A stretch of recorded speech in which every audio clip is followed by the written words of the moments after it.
안녕하세요. 오늘도 주님의 은혜와 평강이 여러분의 하루 가운데 충만하기를 축복합니다. 오늘 본문은 창세기 48장입니다.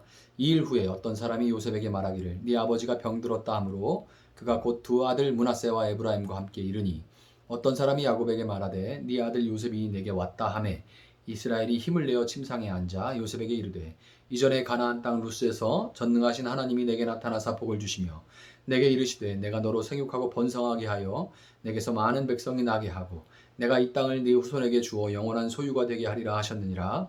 내가 애굽으로 와서 내게 이르기 전에 애굽에서 내가 낳은 두 아들 에브라함과 므낫세는 내 것이라. 루벤과 시므온처럼 내 것이 될 것이요 이들 후에 내 소생은 내 것이 될 것이며 그들의 유산은 그들의 형의 이름으로 함께 받으리라. 내게 대하여는 내가 이전에 바단에서 올 때에 라헬이 나를 따르는 도중 가나안 땅에서 죽었는데 그곳은 에브랏까지 길이 아직도 먼 곳이라 내가 거기서 그를 에브랏 길에 장사하였느니라. 에브랏은 곧 베들레헴이라. 이스라엘이 요셉의 아들들을 보고 이르되 이들은 누구냐? 요셉이 그의 아버지에게 아뢰되 이는 하나님이 여기서 내게 주신 아들들이니이다. 아버지가 이르되 그들을 데리고 내 앞으로 나아오라. 내가 그들에게 축복하리라. 이스라엘의 눈이 나이로 말미암아 어두워서 보지 못하더라. 요셉이 두 아들을 이끌어 아버지 앞으로 나아가니 이스라엘이 그들에게 입맞추고 그들을 안고 요셉에게 이르되 내가 네 얼굴을 보리라고는 생각하지 못하였더니 하나님이 내게 네 자손까지도 보게 하셨도다. 요셉이 아버지의 무릎 사이에서 두 아들을 물러나게 하고 땅에 엎드려 절하고 오른손으로는 에브라임을 왼손에 이스라엘의 왼손을 향하게 하고 왼손으로는 므낫세를 이스라엘의 오른손을 향하게 하여 이끌어 그에게 가까이 나아가매 이스라엘이 오른손을 펴서 차남 에브라임의 머리에 얹고 왼손을 펴서 므낫세의 머리에 얹으니 므낫세는 장자라도 팔을 엇바꾸어 얹었더라. 그가 요셉을 위하여 축복하여 이르되 내 조부 아브라함과 아버지 이삭이 섬기던 하나님 나의 출생으로부터 지금까지 나를 기르신 하나님 나를 모든 환난에서 건지신 여호와의 사자께서 이 아이들에게 복을 주시오며 이들로 내 이름과 내 조상 아브라함과 이삭의 이름으로 칭하게 하시오며 이들이 세상에서 번식되게 하시기를 원하나이다. 요셉이 그 아버지가 오른손을 에브라임의 머리에 얹은 것을 보고 기뻐하지 아니하여 아버지의 손을 들어 에브라임의 머리에서 므낫세의 머리로 옮기고자 하여 그의 아버지에게 이르되 아버지여 그리마옵소서. 이는 장자이니 오른손을 그의 머리에 얹으소서 하였으나 그의 아버지가 허락지 아니하며 이르되 나도 안다 내 아들아 나도 안다. 그도 한 족속이 되며 그도 크게 되려니와 그의 아우가 그보다 큰 자가 되고 그의 자손이 여러 민족을 이루리라 하고 그날에 그들에게 축복하여 이르되 이스라엘이 너로 말미암아 축복하기를 하나님이 내게 에브라임과 같고 므낫세 같게 하시리라 하며 에브라임을 므낫세보다 앞세웠더라. 이스라엘이 요셉에게 또 이르되 나는 죽으나 하나님이 너희와 함께 계시사 너희를 인도하여 너희 조상의 땅으로 돌아가게 하시려니와 내가 내게 내 형제보다 세겜 땅을 더 주었나니 이는 내가 내 칼과 활로 아모리 족속의 손에서 빼앗은 것이니라. 아멘. 자, 야곱은 이 130세에 이집트로 이주해서 거기서 17년을 거주했고요. 이제 147세가 돼서 이 땅을 떠날 때가 되었습니다. 그는 요셉에게 자신을 가나안 땅 막벨라 굴에 묻힌 자기 조상들과 함께 장사해달라고 이렇게 부탁을 하는데요. 이것은 그저 야곱이 나이가 들면 들수록 고향을 그리워했다 이런 의미가 아니라 그가 그 땅을 그의 후손에게 주어서 영원한 소유가 되게 하시겠다 이렇게 말씀하신 하나님의 약속을 분명하게 믿고 붙들었다는 그런 의미인 거예요. 우리는 지금 부활하신 예수님으로 인해서 우리 몸의 육체적인 부활을 알고 우리가 거하는 이 땅이 마지막 날에 온전하게 변해서 새롭게 되어서 이 새하늘과 새 땅에서 우리가 영원히 거하게 될 것이다. 이 사실을 우리가 이제 믿지만 야곱을 비롯한 이 족장들은 예수님이 오시기 전에 아직 모든 것이 희미하던 그때에 하나님의 약속의 땅에 오고 하나님께서 이 약속의 땅에 오고 오는 모든 당신의 백성들이 거할 영원한 나라, 썩지 않고 더러워지지 않고 쇠하지도 않는 나라를 세우실 것 믿고 이 가나안 땅이 그 나라의 모형이 될 거라는 것 그것을 믿고 그 땅에 매장되기를 원했던 거예요. 정말 죽음을 초월한 믿음이죠. 아담으로부터 노아 그리고 아브라함, 이삭, 야곱이라는 이 믿음의 선조들이 구원과 하나님 나라 그 눈에 보이지 않는 영적인 일에 대해 눈으로 보이는 그들의 삶을 통해 보여주지 않았다면 우리는 결코 이 구원의 확신과 하나님 나라에 대한 소망을 가질 수가 없었을 겁니다. 자, 오늘 본문에서 요셉은 죽음을 앞두고 병으로 쇠약해진 아버지의 병문안을 가면서 므낫세와 에브라임 이 두 손주를 데리고 함께 갑니다. 이제 이 땅에서는 다시는 뵐 수 없을지도 모른다는 그런 생각을 했던 거죠. 야곱은 4절에서 자신이 붙들고 있던 하나님의 약속을 요셉에게 전달합니다. 다른 아들들이 아니라 요셉에게 전달해요. 그 약속을 아브라함이 이삭에게 전했듯이, 이삭이 자기에게 전했듯이 자기도 요셉에게 전달하는 거예요. 22절에서 요셉에게 다른 형제들보다 세겜 땅을 더 준 것을 볼 때 두 몫을 준 거죠. 야곱은 채색 옷을 입혔던 요셉을 장자로 대하며 두 몫을 주고 대를 이어서 하나님의 약속을 지켜나갈 것을 부탁했던 겁니다. 요셉에게 하나님의 약속을 전한 야곱은 요셉에게 아주 특이한 제안을 하나 하는데요. 요셉의 아들들, 이 므낫세와 에브라임을 르우벤과 시므온과 동급인 자기의 아들들로, 상속자로 입양하겠다는 거예요. 이렇게 되면 요셉은 야곱의 아들이지만 요셉의 아들을 아버지가 아들로 입양했기 때문에 어떻게 되는 거예요? 요셉은 야곱의 아들이지만 아버지와 동급이 되는 거죠. 이게 바로 지금 야곱과 요셉의 모습이 성부 하나님과 성자 예수님, 분명히 아버지와 아들이지만 동급인 그런 모습을 야곱과 요셉이 지금 모형으로 보여주는 겁니다. 자, 이렇게 하나님과 예수님을 모형으로 보여준 야곱과 요셉이 므낫세와 에브라임을 포함해서 12명, 13명이지만 후에 보면 알지만 레위는 제사장 지파기 때문에 그 백성의 숫자에 계수에 들어가질 않습니다. 그래서 레위 빼고 이제 또 요셉도 빼고 그 다음에 대신 아들 둘을 넣어서 12명, 이스라엘 12지파를 이제 야곱과 요셉이 성부와 성자 하나님의 모형이 그들의 친아들, 친백성으로 삼는 장면인 거예요. 이게 8절을 보면 야곱은 요셉의 아들들을 보고 이들이 누구냐 이렇게 묻습니다. 물론 이 10절에 기록된 대로 야곱이 나이로 인해서 눈이 어두워지기는 했지만 이거는 안 보여. 지금 자기 앞에 이렇게 앉혀놓고 안 보여서 그러는 게 아니고 마치 법정에서 여러분 원고와 피고의 이름을 다 알고 있죠. 이 판사가 지금 서류 다 갖고 있잖아요. 그런데도 법원 가보신 분들은 알 거예요.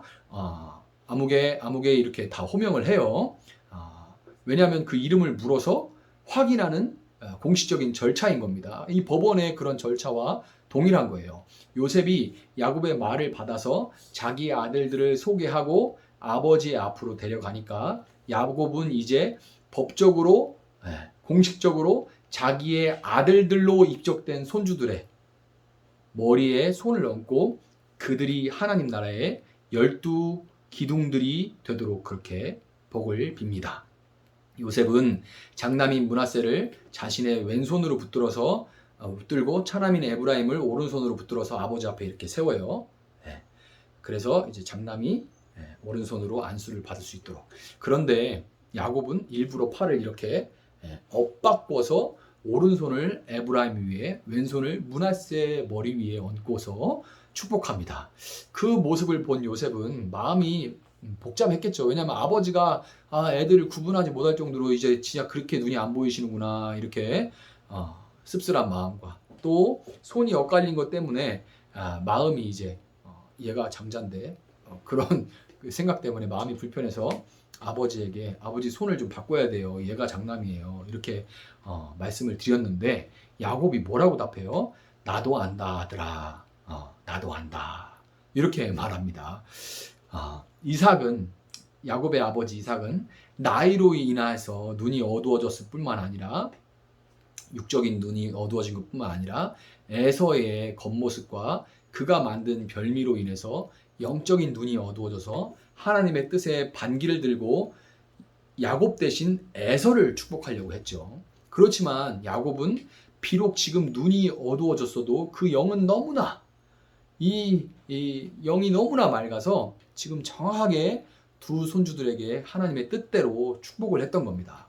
이집트에 오래 살았던 요셉이 볼 때 이집트는 전형적인 피라미드 국가잖아요.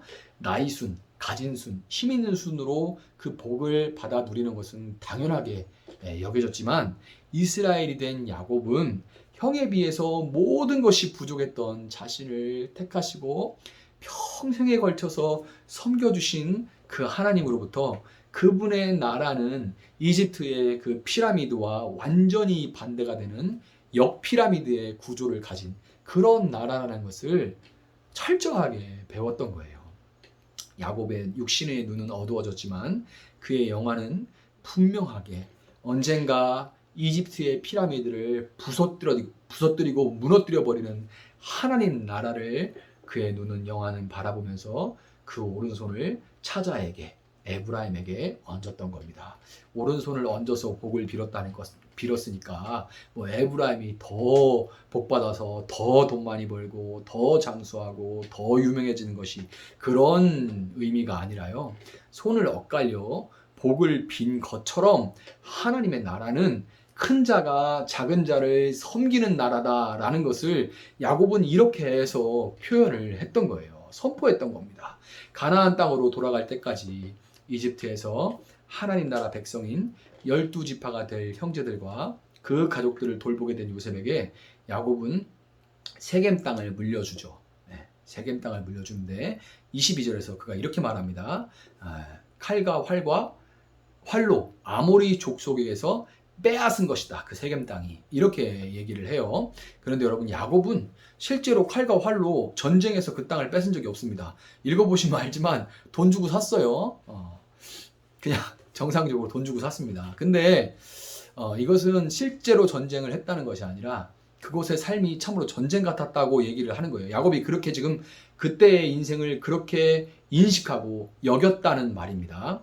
야곱에게 이 세겜이라는 땅은 참 사연 많은 땅이죠. 베델에 가서 하나님의 성전을 먼저 짓는 대신 눌러 앉아서 그곳에 자신의 집을 먼저 세우려다가 딸 디나가 거기서 강간을 당하고 그것에 분노해서 아들들이 거기서 살육을 저지르고 나중에는 요셉이 형들을 찾으러 간다고 나갔다가 돌아오지 않았던 맨 처음에 세겜으로 갔었잖아요.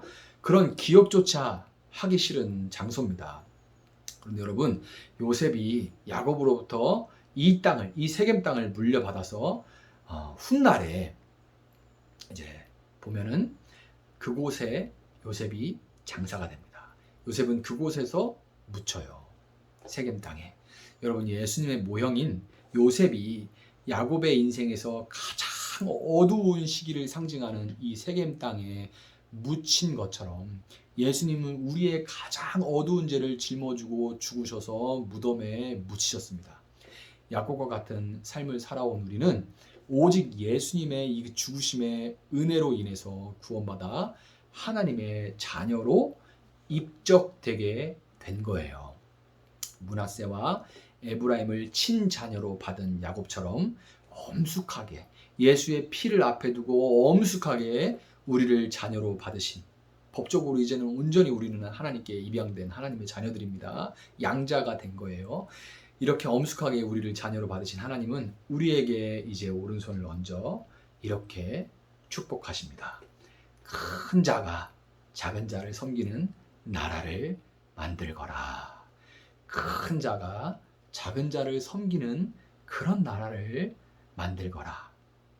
여러분 그 명령에 순종해서 오늘도 여러분이 밟는 모든 땅을 이 섬김과 사랑의 하나님 나라로 만들어 가시는 여러분들의 그런 삶, 그런 하루가 되기를 주님의 이름으로 축복합니다. 제가 한번 기도하겠습니다.